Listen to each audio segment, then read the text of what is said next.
বিগত 13টা কিস্তি আনছি আমার কিস্তি দেওয়ার লাগে 13 জন কোন হৃদয়বান ব্যক্তি বাংচিটা দিছে কোন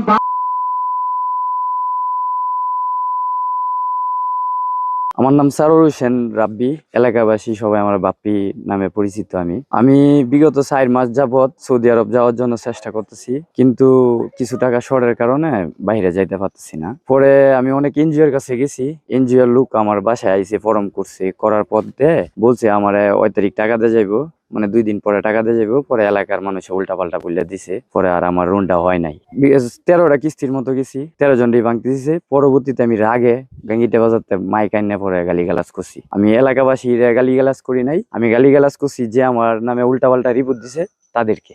আসলে যে ছেলেটার ভিডিও ভাইরাল হয়েছে ওই ছেলেটা সম্পর্কে আমার বন্ধু, আমরা একসাথে খেলাধুলা করি। আসলে বিষয়টা হচ্ছে কি, সে অনেকদিন যাবৎ বিদেশে যাওয়ার জন্য চেষ্টা করতেছে। সে আবার 2বার মার খাইছে বিদেশ যাওয়ার জন্য, দালালের কাছে অনেক টাকা পয়সা নষ্ট করছে, এই নিয়ে 3য়বার। তো সে বিভিন্ন এনজিও এর কাছে গেছে টাকা শর্ট থাকার কারণে, তো এনজিও লোনের কাছে গেছে। এনজিও লোকেরা কি করছে, এনজিও লোকেরা লোন দিলে অবশ্যই তারা সম্পর্কে জানতে হইব সে কিরকম। তো এনজিও লোকেরা এলাকায় আইসা লোকজনরা জিগায় যে ছেলেটা কিরকম, ওর কি লোন দেওয়া যায় কিনা। তো অনেক লোকে ওরে ভাঙতে দিছে, ভাঙতে বলতে উল্টা পাল্টা বলছে যে ছেলেটা ভালো না, ওরে লোন টোন দিয়েন না, ঠিক আছে। তো ওই রাগে খুবে সে এলাকায় মাইক ভাড়া করে আইনা মানে গালিগালাজ করছে। আসলে অনেকই নিউজে প্রচার করছে যে এলাকাবাসীকে গালিগালাজ করছে, আসলে ওইটা না। সত্যটা হচ্ছে যে মানে যারা তাকে উল্টা পাল্টা মানে বললে যে নিষেধ করছে লোন না দেওয়ার জন্য, তাদের উদ্দেশ্য করে গালিগালাজ করছে, আসলে এলাকাবাসীকে গালিগালাজ করছে না, ওই আর কি।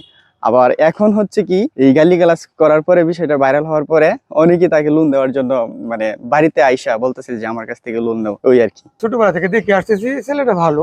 তো কিছুদিন আগে তার বাবা মারা গেছে, তো ওর ছেলের মা নিয়ে একটু সমস্যা আছে, বাচ্চা কাচ্চা আছে, একটা বউ বাচ্চা নিয়ে সংসারে একটু অসুবিধা আছে। এই হিসেবে গার্জিয়ান পক্ষ বলছে যে তুমি তাহলে বাইরে গেলে একটু আয় উন্নতি করলে সংসারটা ভালো হবে। সেই হিসেবে বাইরের জন্য সে উদ্যোগ নিল। নেওয়ার পরে কিছু টাকা তার ছিল, আর টাকার প্রয়োজন প্রায় 1.5 থেকে 2 লাখ টাকার প্রয়োজন। এখন আত্মীয় স্বজনের কাছ থেকে যা আনছিল এই টাকা হয় না, আর 1-1.5 লাখ টাকা তার লাগবেই। সেই জন্য সে বিভিন্ন ব্যাংকে বিভিন্ন এনজিওতে যোগাযোগ করলো, করার পরে তারা বলছে টাকা দিবে। দেওয়ার পরে এই পয়সা দিবে, তারপরে টাকা মানে একদম নিকটে যখন ফর্ম টলে ফিল আপ করে ফেলায়, এরপরে আর টাকাটা পায় না। তখন জিজ্ঞাসা কেন দিবেন না কেন, আমি যা তোমার এলাকার মানুষ বলে যে তুমি টাকা নিলে দিতে পারবে না, তুমি ভালো না, এরকম মানে বলছে আর কি। তারপরে টাকা তারা দেয় না। কারণ এই ছেলে ভিসা আসছে, সম্মুখে যাওয়ার একেবারেই প্রস্তুতি। এই মুহূর্তে মানে 1-1.5 লাখ টাকা না হলে তার লাইফটা বাদ হয়ে যায়, সংসারটা নষ্ট হয়ে যায়, পারতেছে না।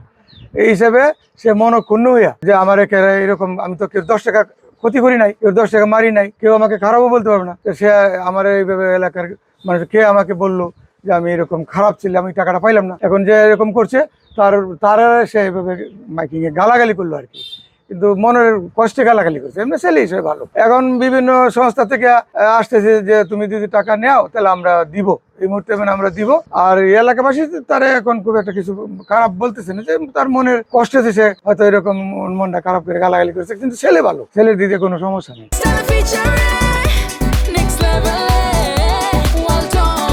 Side by side, free.